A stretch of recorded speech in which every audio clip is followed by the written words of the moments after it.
How to schedule posts on Wix blog. So from there, just click on this blog option and then click on this post option. Now, once you have clicked on that, it will show up all of the posts that you have made. But for this one, let's just head over and then try to create a new post. In order to do that, you can just head over and then just click on this create new post option. Now it will ask for the language. I'll just choose in here English, and then it will show up to the post editor. So from in there, you can just input which one you want, or you can add some titles, or you can also get some topics from AI as suggested by them.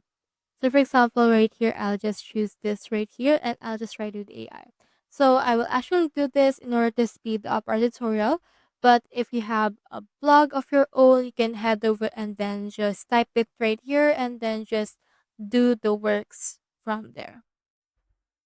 So I'll just wait for this right here, but you can just start writing your own blog post. So I have in here this. Now, if you want to schedule it, what we can do is we can click on this three dot and click on this scheduled post option. Now, just choosing here a date wherein you want to publish it. I'll just choose in here 12:30 and then click on the schedule option. As you can see, it's now been saved and it will be published on that time. So that's how you schedule posts on Wix blog. Hope you helped.